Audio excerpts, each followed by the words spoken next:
Good afternoon and thank you for joining us. Today I want to discuss what I think we all recognize as a topic of national importance: jobs and employment. There's been significant commentary from advocacy groups and other entities within our community, which would seem to suggest that this government is doing absolutely nothing to address the employment concerns in our community. While we acknowledge that we would love to see our economic recovery moving at a brisker pace, the fact remains that there are market factors beyond our control that dictate the speed of our recovery.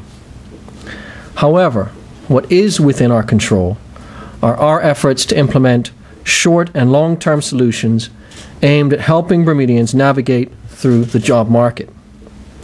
So today, in an effort to update the public, I'm taking this opportunity to comprehensively highlight the many initiatives that the Ministry of Home Affairs has undertaken to train and prepare Bermudians for this changing workforce. Before I start, however, I want to stress this important point.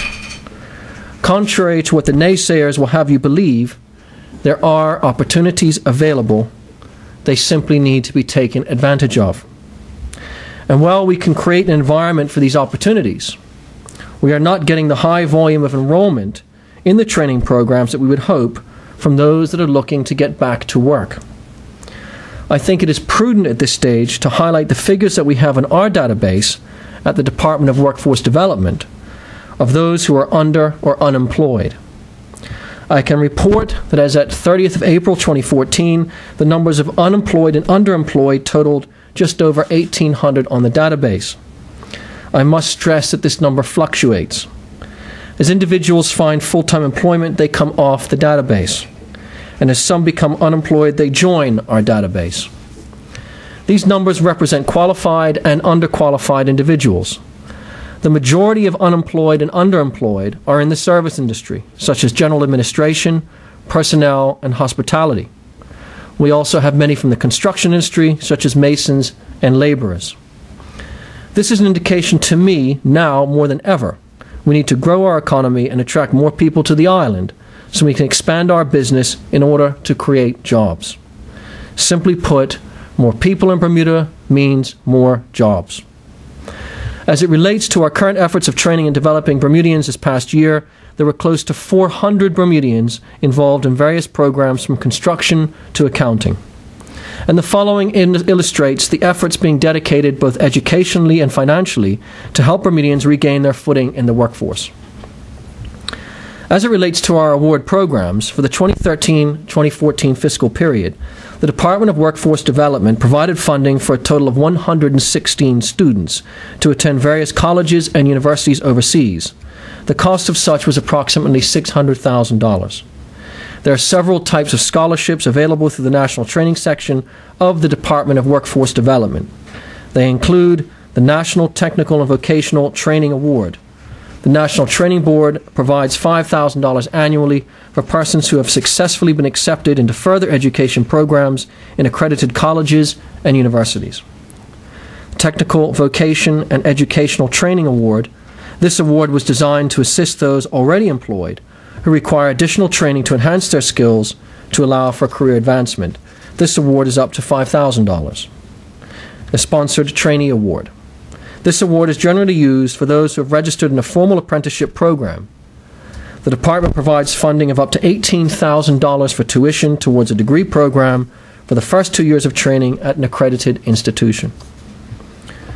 Partnerships with industry stakeholders. The Construction Association of Bermuda and the Department of Workforce Development, in partnership, ensures that the National Construction Center of Education and Research program continues to be available in our senior schools and at the Bermuda College. The department provides an annual grant of $80,000 to the Construction Association, who is a license holder for that program.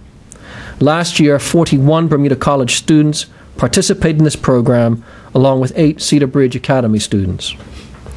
The previous government established an MOU with the Bermuda College to offer a retraining scholarship fund in an effort to provide training opportunities for Bermudians in areas traditionally filled by significant numbers of non-Bermudians.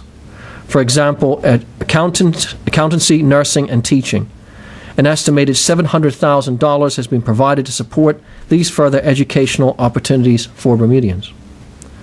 With accounting, work permit data indicates that there are in excess of 400 active work permits for professionally qualified accountants in Bermuda.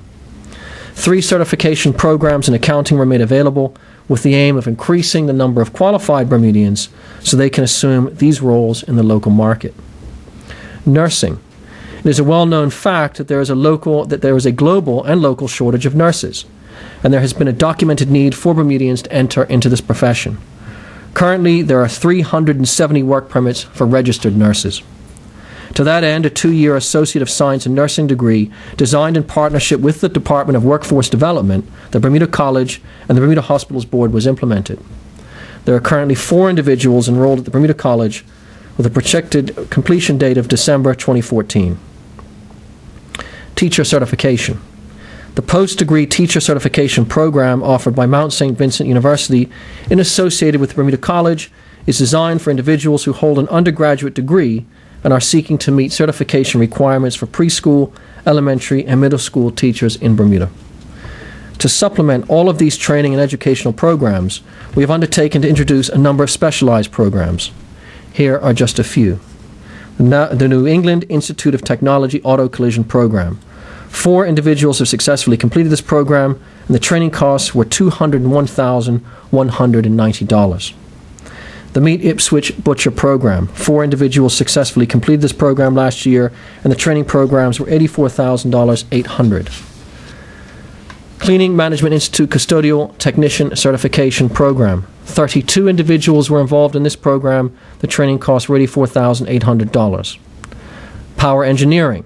6 individuals were involved in this program. The training costs were $20,100. And Customer Service Training National Certification. 16 individuals were involved in this program. The training costs were $4,000. We also provide through the Department of Workforce Development and Bermuda College a soft skills training course associated with all of our training programs to ensure that people are properly equipped with the appropriate customer service techniques. I must also mention our cruise ship initiative. To date, we have hosted 2 orientation seminars for this initiative. And whilst we deem this to be a very innovative job creation program, we have not had the significant uptake of participants that we would have hoped. Other avenues we have taken to ensure we are reaching Bermudians include the creation of the Bermuda Job Board. This online tool allows people from the comfort of their laptop or tablet to sign on the job board and search for available jobs. To date, we have 1,300 candidates and 314 employers signed up on the Bermuda Job Board. There is still an opportunity to reach far more individuals, and we encourage those who may not have access to a computer to visit the Department of Workforce Development so we can lend our assistance in getting you signed up and back to work. So, ladies and gentlemen, what I've outlined demonstrates to date that this government has invested hundreds of thousands of dollars in the training, education, and preparation of Bermudians to ensure they are ready for this current job market. And if there's one thing I wish to highlight for those young people looking to study abroad, I strongly encourage them to consider entering those areas of study where we have overwhelmingly high numbers of guest workers in those fields, such as accountancy, nursing, and other areas in the international business sector. We are a global marketplace, and we need qualified Bermudians to step into these roles. Additionally, we recognize that some individuals may not take advantage of such opportunities because employers are looking for people with experience. In that regard, I can confirm that we are in the process of drafting a policy to ensure that certain job categories with high work permit numbers must take trainees with relevant qualifications, but Bermuda, you must do your part and get qualified. We also acknowledge the hard work and dedication of those currently in the workforce, and we recognize that there continues to be unscrupulous practices in some areas and with some rogue employers. To that end, we are continuing to actively investigate a number of areas where employers are taking advantage of staff, particularly in the cosmetology or beauty salon industry. So we are still committed to upholding and protecting the rights of those currently in our workforce.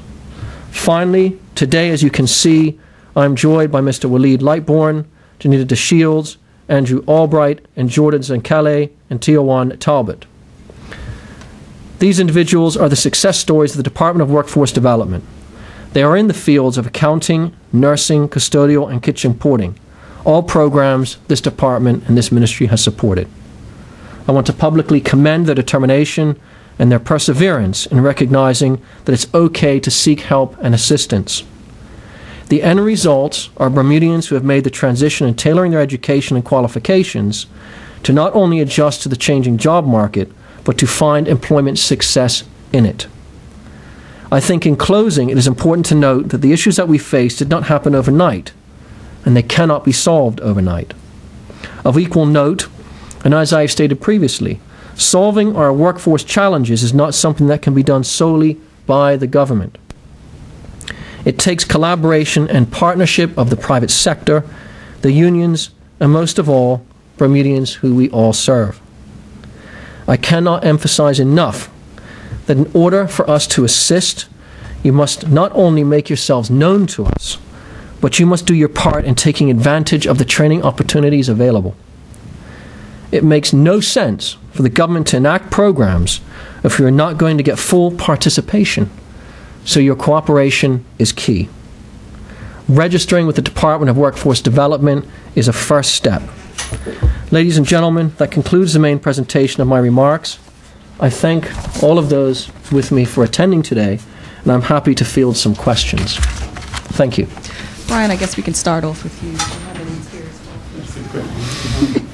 You may be familiar with Jobber BM, example of the kind of private initiative that's coming alongside. They say that you're quite encouraged by the reaction they have had, in which a number of people come up with a job and they find someone who'll bid to do the job, and they're getting 400 or 500 people now have taken advantage of it. Is that the kind of thing that you're looking for? I think any opportunities that become available, people must look at. I think my focus really is this. There is an opportunity through government to get qualified. My biggest thing here is this. I have great difficulty, Brian, in giving out work permits in categories where I know that there's Bermudians out there, but don't necessarily have the right qualifications to get to where they need to be. If I'm giving out, 400 work permits for accountants, it's absurd that Bermudians are not going into those fields. So today, part of my message is, look at those positions where there are lots of work permit applications and work permits being given out, and start preparing yourselves for those roles. That's the issue, is that too many of us believe that we're in Bermuda and we'll just easily get a position. It's a global marketplace. We need people qualified to take those positions. In direct answer to your questions, yes, I'm pleased that the private sector has taken up some initiative and said, how can we help people find employment? That may be a short-term solution, though. What I'm looking to do is find some long-term solutions. That doesn't come quickly, and it's not easy to do that. But I think with all of us working together, we can find those long-term solutions. That's a good answer. Thank you. May I just ask one more thing? Have you ever made it conditional when giving a work permit that they have a Bermudian shadow from maybe within the firm? That is an area that has been fraught with difficulty, to be fair, for years. A lot of the circumstances surrounding that are, how big is the company, for example. There are some companies that we have said you have a lot of work permits, and in fairness, in response, they will implement training programs if we ask them to. It depends on the size of the company and the like. I mean, you can't ask, for example, a three-man band that's very reliant on small profit margins to say you must implement a training program. What I'd like to see, and I think that's where we will start to go, are those companies that are much larger, that have lots of work permits, making sure that they have suitable training programs. The biggest issue for us, and we've been saying this for some time, and this is the nature of the international job market, is that a lot of those entry-level positions simply no longer exist in Bermuda. And what we need to do is encourage and implement policies that say to business, if you want X number of work permits, then perhaps you should have some of those entry-level positions available in Bermuda. So it's not necessarily part of a policy now, but I think that's the direction that we are looking and going with the consultation of our stakeholders. Okay, Minister, we don't have any further questions from members of the media. However, Mr. Shields, I know that you're involved in the Bermuda College accountancy program. Would you care to share some words in terms of your experience, in terms of getting involved in the training program and upskilling yourself? Would you? Please, yeah. First of all, I'd like to say that it is a lot of work involved. There is no real work-life balance. You really have to give up everything, and it's a year and a half to 2 years of your life. So I would say it's definitely worth it in the end, because, like the minister said, that it's many opportunities for the accounting field, and I would encourage anyone who is interested in the field to definitely get in touch with the department to get on board with any funding that's available, because it's definitely needed. So, anything? Any other gentlemen like to say something? Nothing like being put on the spot. I'm nervous. I'll try. Go ahead. All I can say is a trip, because I was out of work for like 2 years, and my mama works two jobs. I did not want to ask her for money. You feel me on that? So, like, it feels good. I just got this news. I got a nice Mother's Day gift, and I feel good. That's all I got to say about that. You feel me? Well done. Real talk. Just your name and. Jordan Zancanella. Thank you.